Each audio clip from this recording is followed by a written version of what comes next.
안녕하세요. 백두산 금융연구소의 백두산입니다. 10월 11일 화요일 오후 3시 59분입니다. 미국 증시가 매수세를 찾지 못하고 줄줄줄 흘러내리다 보니까 세계 증시도 전반적으로 다 줄줄줄 흘러내리고 있습니다. 아시아 오늘 전반적으로 흘러내렸고, 유럽 증시 같은 경우는 잠시 후 개장 예정인데 일단 하락 출발 예정입니다. 낙폭이 그렇게 크지는 않네요. 그죠?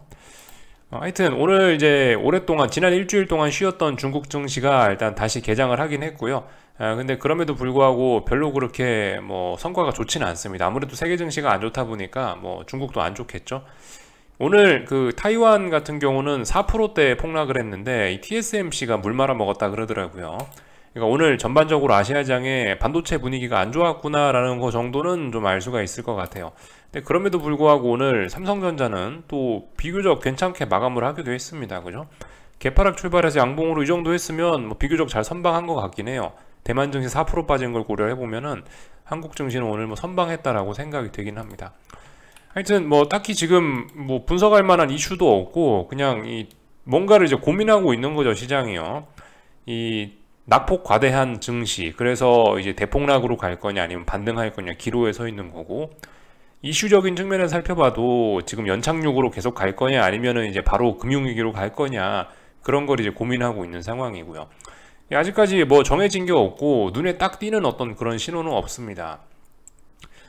그래서 이 뭔가 보일 때까지 쉬어야 되겠죠. 안 보이는데 뭘 할 수는 없잖아요. 뭐 물론 이제 제가 안 보인다는 거지, 여러분들 중에서는 혹시 뭔가 보이시는 분들이 계실 수도 있어요. 통찰력이 있으셔서 뭔가 보이시면은 이제 그 보이시는 그대로 이제 뭔가 하시면 되겠고요. 일단 저는 일단 잘 안 보입니다. 그렇기 때문에 계속 여러분께 아무것도 하지 말자, 이런 이야기를 좀 드리고 있습니다. 그죠? 그러니까 지금 증시 같은 경우는 대폭락을 하려면은 뭔가 이게 재료가 있어야 되는데 아직까지 뭐 눈에 띄는 재료는 없고, 물론 눈에 띄는 재료 있죠. 잊지 말으셔야 될 게 영국의, 그죠? 감세안으로 인해서 파운드와 불안, 뭐 영국발 어쩌고 저쩌고 이슈 있죠. 또 그리고 뭐 CS라든가 도이치뱅크 재정 건전성 문제, 이런 것들이 있습니다. 이 재료가 있긴 한데 뭐 하나 망했냐고요. 아직 망하진 않았어요. 이런 것들이 대폭락을 부를 수 있는 원인이긴 한데, 당장 눈앞에 있는 원인이긴 한데 아직 안 터졌죠. 그리고 당장 얘네가 이번 주에 터질지 안 터질지도 모르는 겁니다. 그러니까 지금 다들 좀 애매한 상황이죠.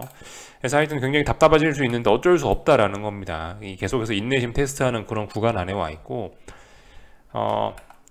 근데 일단 뭐 그럼에도 불구하고 저의 생각은 뭐 바뀌지가 않았어요. 당장 이번 주, 다음 주에 금융위기가 올 게 아니라면은 반등이 자연스러운 자리다라는 판단 바뀌지 않았습니다. 그래서 뭐 했던 이야기들은 아침에, 전반적으로 아침에 뭐 드렸던 이야기에서 바뀐 거 없으니까 아침 영상 뭐 참고해 주시면 될 것 같고요. 하여튼 뭐 지금 상황에서 뭔가를 기다리고 있다, 시장이 뭔가를 기다리고 있기 때문에 이렇게 옆으로 벨벨벨 기어가고 뭐 아직까지 방향성을 정하지 못했다, 이렇게 볼 수도 있긴 합니다. 이번 주에 뭐 있다고 말씀드렸죠. 이번 주 목요일 날인가쯤에 미국 물가지표가 나오긴 합니다. 목요일 날 보시면은 여기 있죠. CPI 발표되죠. 코어 CPI하고 CPI하고 발표되는데 이게 중요할 겁니다. 그래서 이번 주 같은 경우는 이렇게 표현을 할 수도 있어요. 지금 시장이 방향성을 위냐 아래냐 정하지 않고 벨벨벨벨 옆으로 기어가고 있는데, 왜 기어가고 있냐? 목요일날 물가지표가 발표되는데 이걸 기다리고 있구나, 이거 확인하고 나서 움직일 모양이다 라고 볼 수도 있겠죠.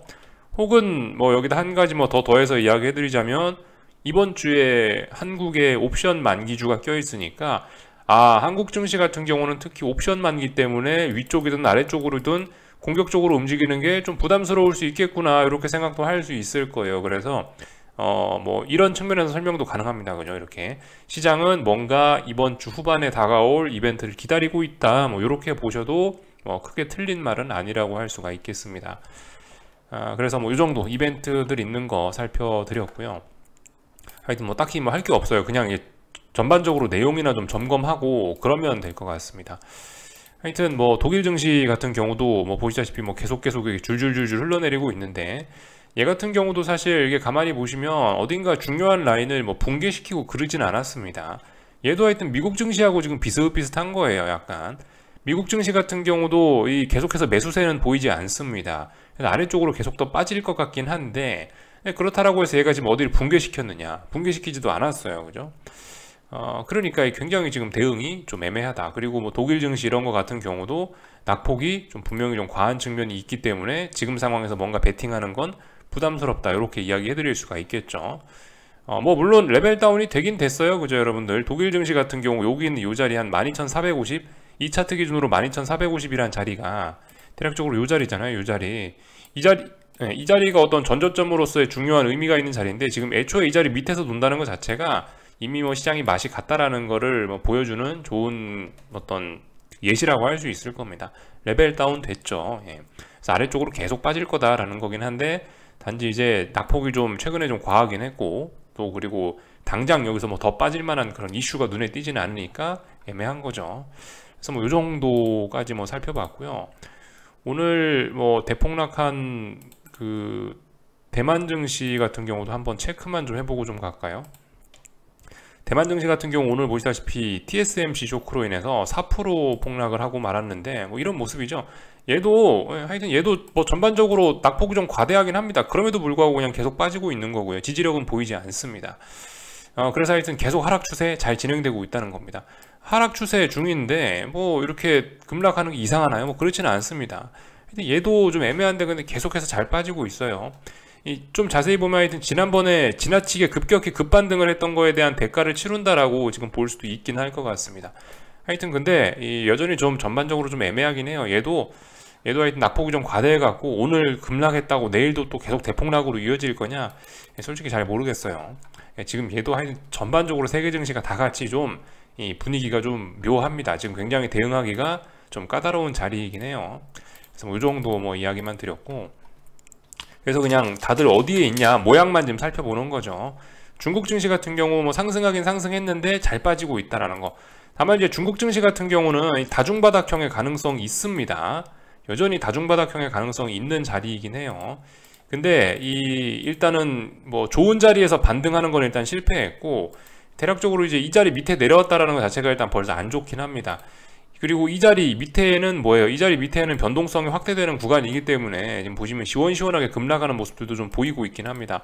어제 급락했던 것 같네요. 그죠? 어제 중국 증시는요.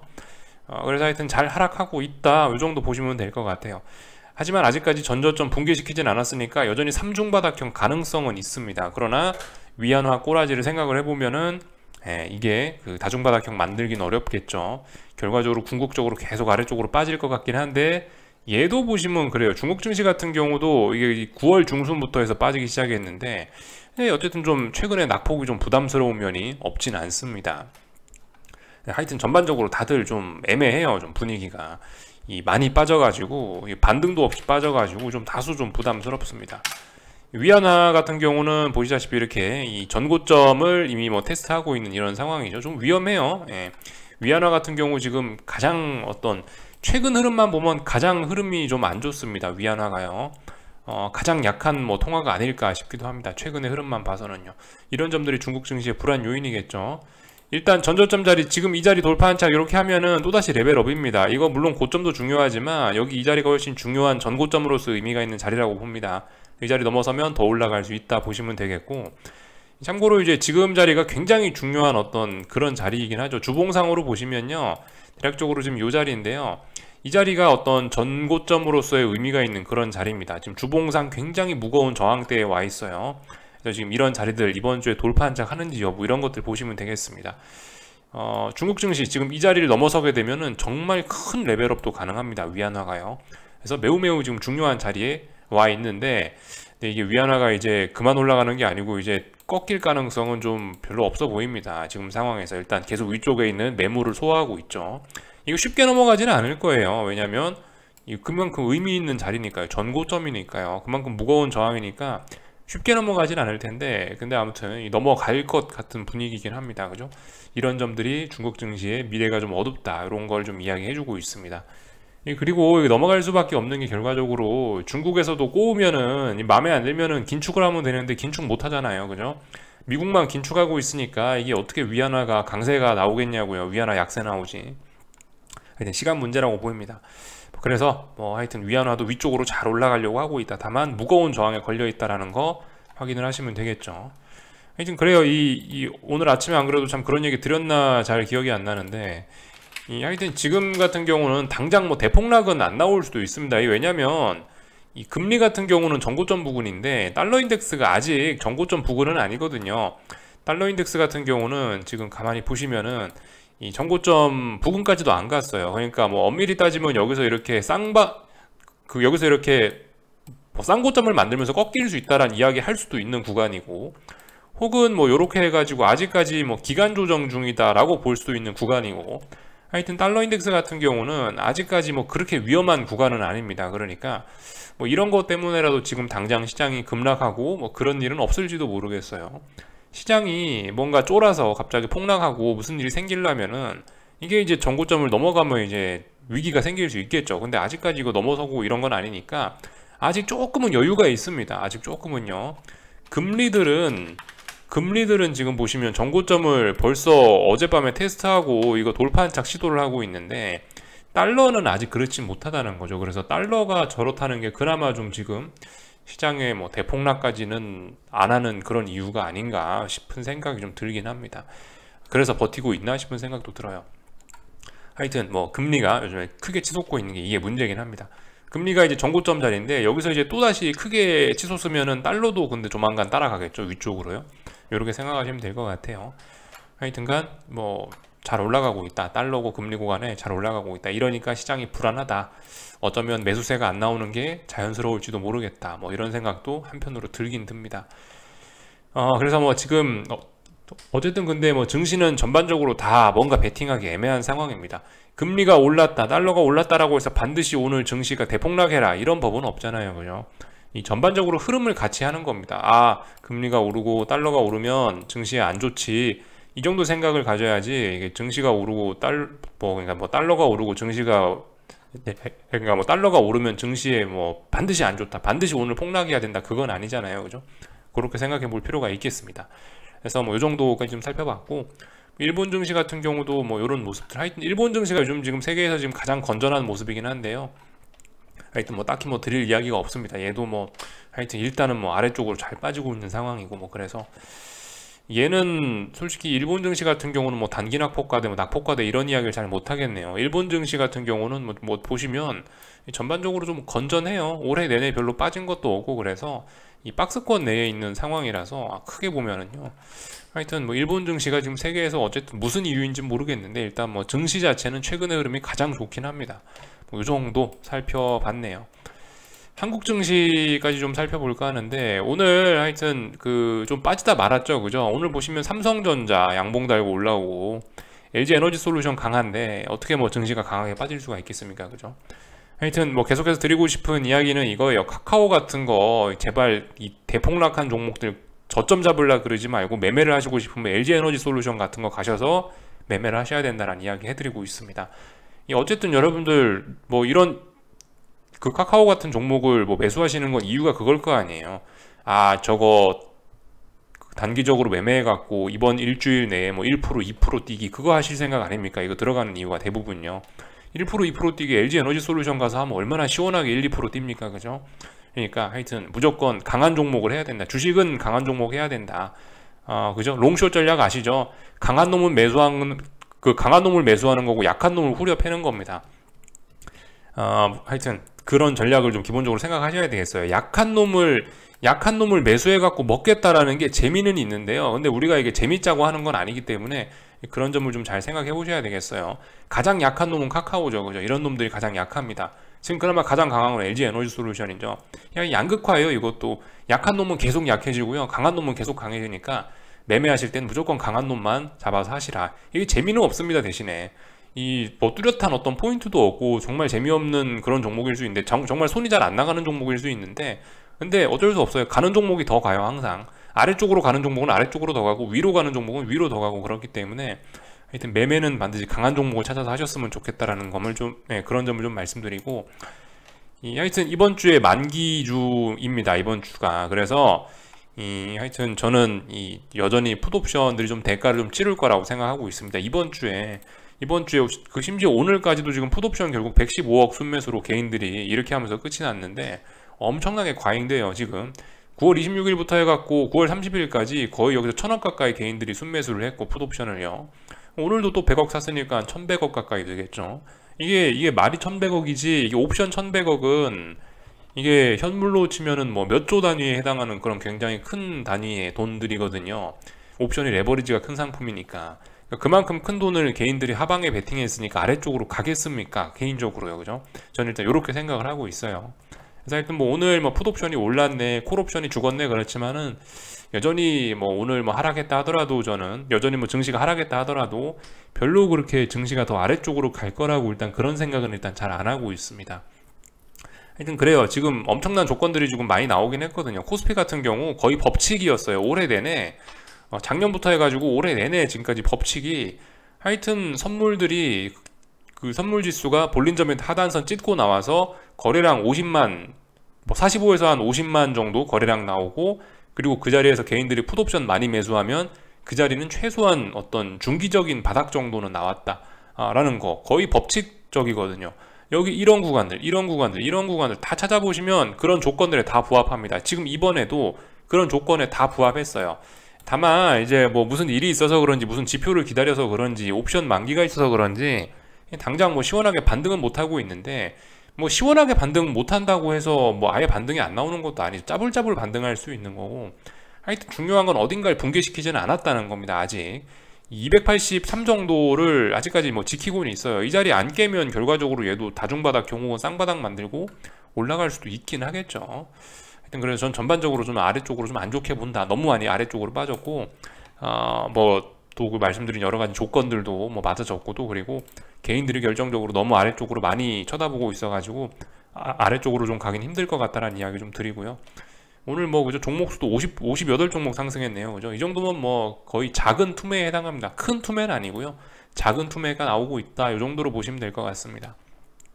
하여튼 지금 상황에서 그렇다고 반등에 베팅하시면 안 되고요. 하락 추세인데 왜 반등에 베팅합니까? 그죠?